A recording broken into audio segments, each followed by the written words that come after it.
Bamboo house swimming pool.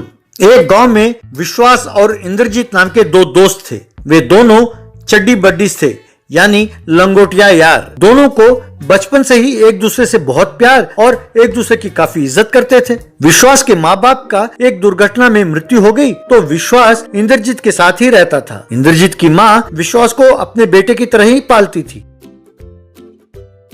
विश्वास बहुत भोला था और बहुत अच्छा व्यक्ति था। इंद्रजीत बहुत चालाक था। वो ऐसी जमीन जो कहीं बिकती ना हो, अपने बातों से लोगों को उलझाकर उन्हें बेच देता था। दोनों से ज्यादा कमीशन लेता था। खटारा गाड़ियों को सस्ते दामों में खरीदकर उनको पेंटिंग और स्टिकर लगाकर इंपोर्टेड कार्स हैं कहकर ज्यादा कीमत में बेचता था। यूं कमाए गए पैसों से अपने परिवार और दोस्त विश्वास को पालता था। उसी गांव में विश्वास का चाचा नाना एक बड़े बंगले में रहता था। नाना ने अपने बड़े भाई की सारी संपत्ति को हड़प कर विश्वास के लिए कुछ भी नहीं छोड़ा। एक दिन विश्वास नाना के पास गया। चाचा जी, मेरे हिस्से का जायदाद के लिए मैंने कोर्ट में केस किया था ना, वो तो मैं ही जीतूंगा, तब आपकी बेइज्जती हो जाएगी। हम दोनों में ये झगड़ा क्यों चाचा जी? मेरा हिस्सा मुझे दे दीजिए, मेरा भला हो जाएगा और आपकी भी इज्जत बनी रहेगी। क्यों बच्चों, केस, इज्जत, शोहरत, भलाई जैसी बड़ी बड़ी बातें कर रहा है? मेरे पिताजी ने ये सारी जायदाद मेरे नाम ही करके गए थे। उसके संबंधित सारे कागजात मेरे पास बिल्कुल तैयार हैं। तुम ये केस किसी भी हाल में जीत नहीं सकते। जाओ, जाकर कोई मजदूरी करके जिंदगी गुजारो, जायदाद चाहिए कहकर अंदर चला गया। बाद में इंद्रजीत विश्वास से, अरे तू तो जानता ही है ना कि तेरा चाचा कितना लालची है। तूने ऐसे कैसे सोच लिया कि वो चुपचाप तेरी जायदाद तुझे लौटा देगा? केस तो कोर्ट में है ना, फैसले के आने तक हम रुकते हैं, तब तक उनसे ना मिलना। एक बात बता, तेरे जो वकील है परमात्मा, वो डॉक्यूमेंट तो सही बना रहा है ना? हाँ, बिल्कुल पक्का बना रहा है यार। उसने मुझे वादा किया कि हर हाल में ये केस जिताएगा। मेरे जायदाद मिलते ही एक अच्छा सा धंधा शुरू करेंगे, तब तू ये सब काम करना छोड़ देना, ठीक है? बच्चों, ये सब तो पापी पेट के लिए कर रहा हूँ, यूं बातों में उलझा कर कमा रहा हूँ। अरे मेरा भी दिल करता है यार कि एक अच्छा धंधा करूँ और ईमानदारी की जिंदगी गुजारूं। देखते हैं कि क्या होता है। कुछ दिनों बाद विश्वास इंद्रजीत के पास रोनी सूरत बना के आया। सब कुछ खत्म हो गया यार, सब कुछ खत्म हो गया। उस वकील ने चाचा के साथ मिलकर मुझे केस में हरा दिया। मैंने उस पर विश्वास किया और उसने मुझे ही डुबो दिया।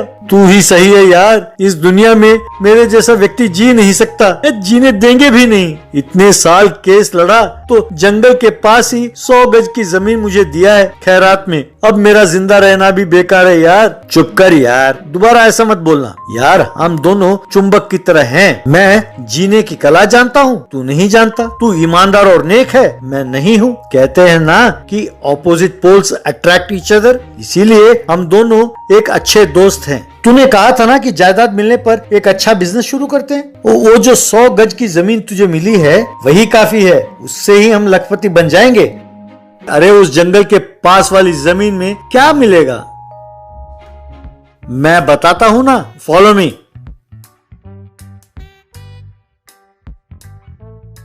वे दोनों जंगल में जाकर बांस काटने लगे। यूं काटे हुए बांस की लकड़ी से उन्होंने एक बैम्बू हाउस बनाया। उसके दोनों ओर स्विमिंग पूल भी बनाया। इंद्रजीत ने जंगली लाइफ रिसोर्ट नाम का एक वेबसाइट तैयार किया। इंटरनेट में उसका काफी प्रचार किया।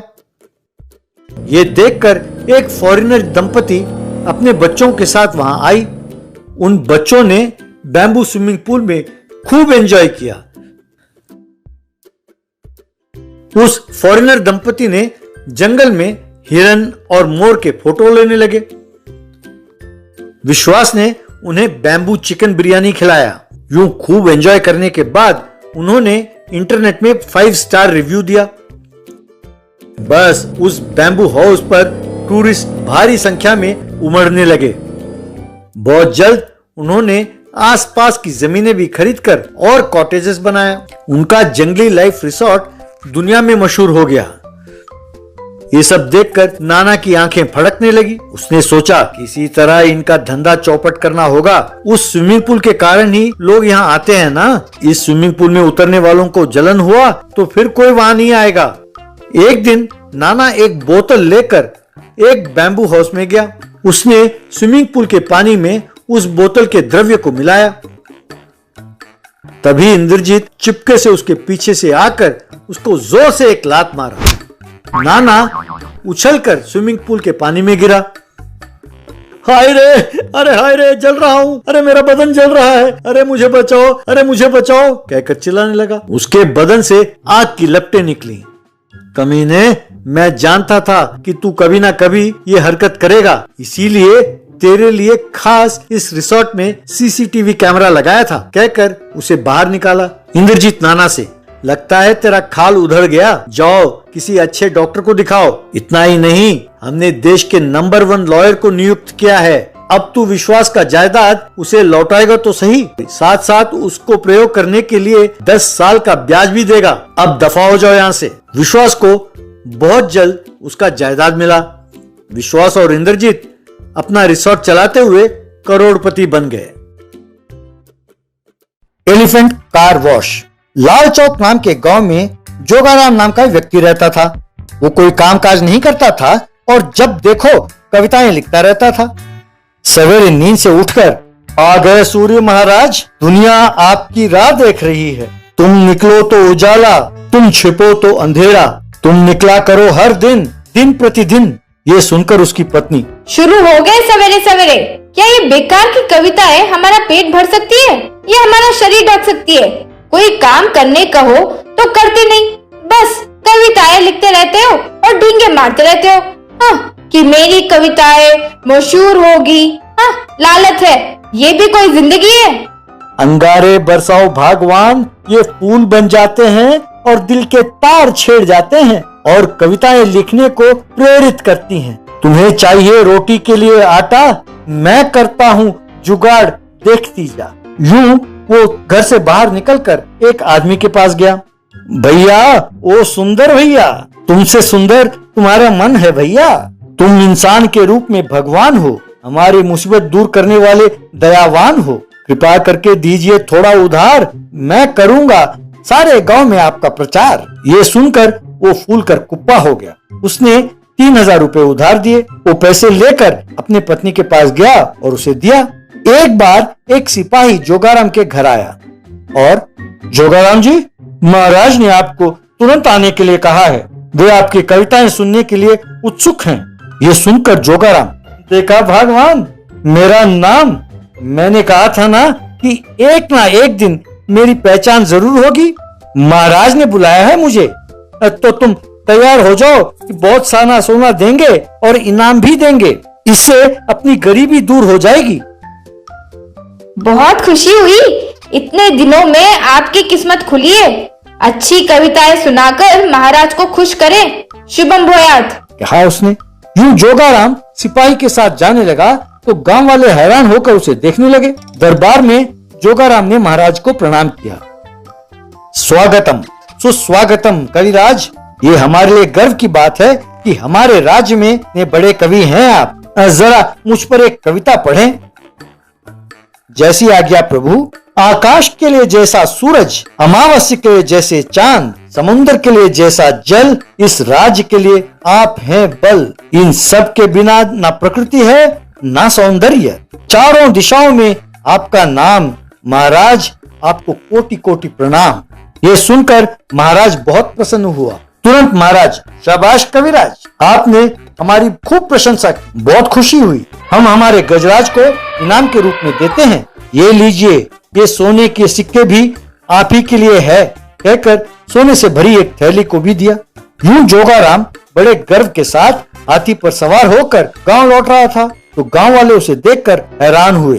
बाद में पत्नी को जो हुआ सब बताया। बकवास है, लगता है महाराज ने आपको हाथी इनाम में नहीं दिया बल्कि आपके पल्ले बांध दिया है। उनका दिया हुआ सारा सोना तो ये हाथी 1 महीने में खा जाएगा।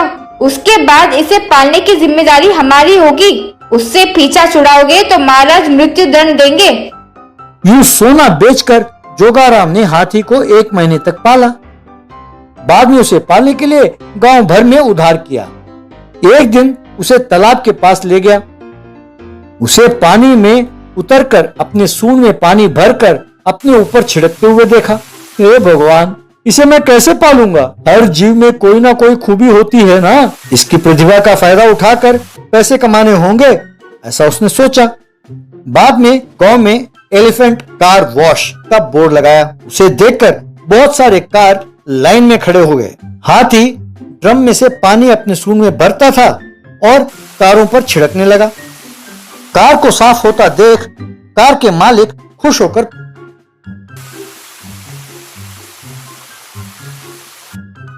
पैसे देने लगे। हाथी को देखने के लिए बच्चे भी जिद करके अपने पिताजी को कार वॉश करने के लिए ले जाने लगे। बहुत कम समय में जोगाराम बहुत व्यस्त हो गया। पैसे भी उसने खूब कमाए। हाथी को अच्छा खाना खिलाने लगा। एक दिन खुश होकर जोगाराम हाथी से, हे गजराज, जब तुम नहीं थे तो जिंदगी हमारी थी वीरान, तुम आ गए तो ये हो गई गुलिस्तान। तुम छिड़कते जाओ पानी का फव्वारा, जिंदगी खुशी से भर जाए हमारा। यूं कविता पढ़ने लगा तो हाथी खुशी से झूमने लगा।